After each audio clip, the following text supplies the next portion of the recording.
All right, welcome. My name is Matthew Bay. I am a senior analyst here at RANE, and with me today is Carmen Colosi. Carmen, you want to introduce yourself? Yeah, I'm Carmen Closi. I'm the Latin America analyst here at RANE, and we've been keeping ourselves quite busy this past week, haven't we, Matthew, with the events in Brazil? Yeah, I mean, I think your life has been busier because of that than I have. But before we get started, I think it's worth for our viewers for you to give us a little rundown on exactly what happened, what the latest is, so we're all working from the same page. Definitely. So on Sunday, we saw a group of rioters, specifically on the far right, storm the capital, Brasilia, and they entered three different government buildings from the three different branches of government there. And essentially, we saw them pillage and break glass and break artwork. Luckily, the Congress and the judiciary were not in session. So we definitely saw that there were not people in these government buildings, and that was very fortunate. However, there was a lot of damage done, and obviously, this was a very kind of politicized event. The demonstrators were essentially hopeful that the military would come in and reverse the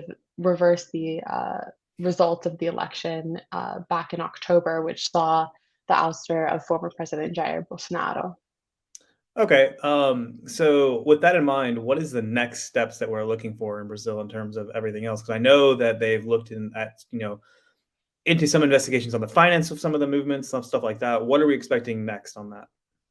Yeah, you're right on the money, Matthew. We will almost certainly see, more investigations. We'll likely see those investigations be led by the Supreme Court. Those investigations will be focused on a few different things: who financed what happened on January 8th, who was essentially responsible for coalescing all of these different people together. There's a lot of questioning right now around who paid for the buses that ported many of these people from the different Mhm. areas of Brazil into the capital. So all of these questions will be really kind of key focal points around the investigation that will almost certainly be carried out. We've already seen the Supreme Court go after certain officials, certain security officials in Brasilia for failing to act. One of the key points of Sunday's actions was that we did see a lag in time between when protesters entered the buildings and when they were finally ushered out. The lag was around 2 hours. So the question is now essentially why was there that lag? And what we're kind of seeing is that the security forces were essentially sent home 24 hours ish before the events happened in the capital city of Brasilia. So that is really you know, unveiling all of these questions is what we'll see going forward, and that will come with a variety of things, allegations against certain officials and arrests. The key question, though, Matthew, I think we're all asking is, will the Supreme Court essentially try to tie the Bolsonaro family to the events of Sunday, and that will really kind of dictate how Brazil will go forward. Yeah, and I think that I know people are already making the comparison to January 6th that we had here Oh in the yeah. United States. I mean, a couple days after, of course, the anniversary, the timing is kind of uncanny there. But I think there are a few distinctions that are worth, keeping in mind. One, when we look at January 6th, at the time, President Trump was sitting in office. He was trying to call up people to trying to, do something around not to certify the elections. And we also had, of course, Congress sitting in the building as everything was going on. Whereas in the case of Bolsonaro, yes, he's been challenging the results. He even came out and said like, "Hey, don't do anything crazy like that." Well, excuse me, I Yeah. don't know if exactly he said that, but he did. At least he wasn't there, right? So he wasn't somebody who was clearly in a position of power to do anything when it came to responding in the same way that President Trump. So because it happened, of course, under Lula. So those are two very different timelines. So I guess it's going to be, at least in my view, I mean, I'm not of course an expert in Brazilian law. It seems like it'd be a little harder to really make it, connected to Brazil or to Bolsonaro because he wasn't even in the country at the time. Most definitely. Considering that in the US, I know we were watching very closely how things would play out with the January 6th commission. Do you think that that's something that we could see, really happen in Brazil, that there would be this kind of similar, so to say, fanfare around a similar commission?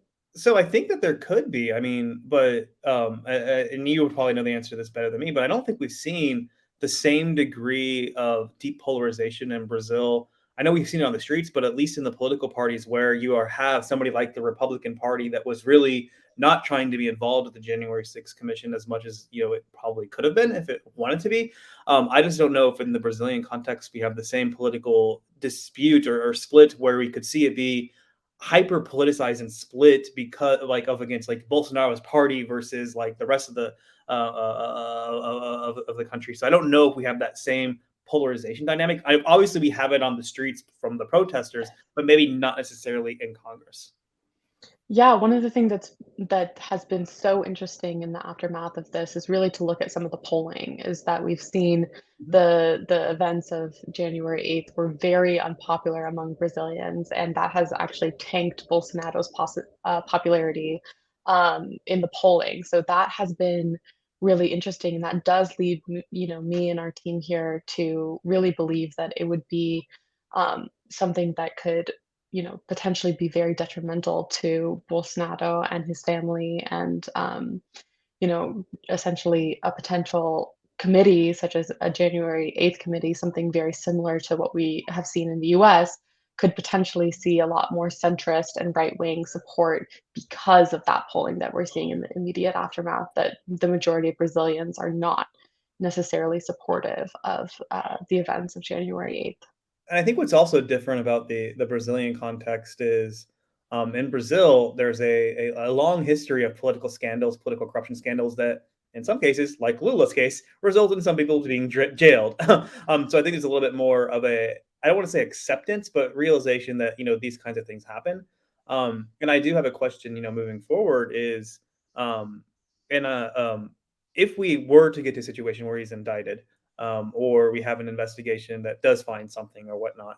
And let's assume that he's legally in jeopardy of maybe going to jail. Are we expecting continued protests throughout this entire process that are especially from his supporters while his popularity has tanked? The supporters that were clearly supportive of going into the Capitol.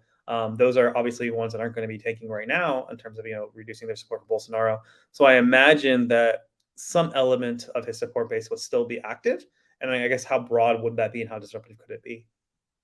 Yeah, so that's a great question, Matthew. Essentially, what we're seeing in Brazil is that even though there's not broad support for the events of January 8th, there's a small but mighty faction of I would say far right Brazilians that really do believe that the election was stolen, the October election was stolen, and they will continue to view any sort of investigation or allegations or arrests as political persecution.